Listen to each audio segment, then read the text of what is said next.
हरी हरी ओढ़नी super hit गाने क्या हिट होने पे पवन जी की तरफ से एक छोटा सा तोहफा भाई को पाना ये म्यूजिक डायरेक्टर प्रियांशु सिंह को।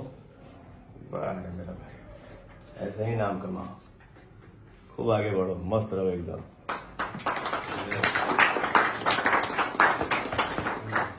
गाना बहुत बड़ा हो गई और उम्मीद ना रहे कि इतना बड़, और दिल से लव यू आपके क्या इस मुकाम पर हो पहुंचाने हमारे। अरे पगला, ये एक आदमी की मेहनत से नहीं होता है। हम सब भाई हैं, एक परिवार है, मिल के मेहनत करते हैं। तो जो हमारा ऑडियंस है, जो हमारे लिए भगवान है, तो उनका प्यार मिलता है।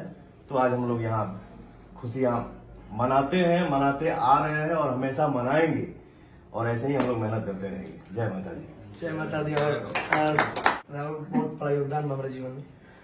दीपक भैया बानी, बुची भैया बानी, पुतुल भैया बानी, सब लोग पूरा टीम बा। अमित भैया उन्हें खाने दे, और धनंजय भैया के भी दिल से थैंक यू, और धीरज भैया के कि आप सबके सपोर्ट से ही आज कुछ बानी। और वो अगर कुछ बोलेगा तो अपना फैन खाते तो बोल।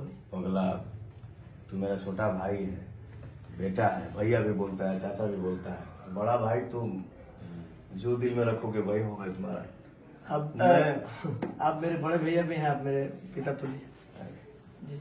बस मैं यही कहूंगा कि जितना दिल से मेहनत कर रहे हो, मेहनत को और बढ़ाना है। हम सभी को, एक को नहीं, हम सभी को मेहनत और करना है, ताकि हमारे ऑडियंस का आशीर्वाद और मिले और हम लोग और आगे बढ़े। ठीक है, जय हो।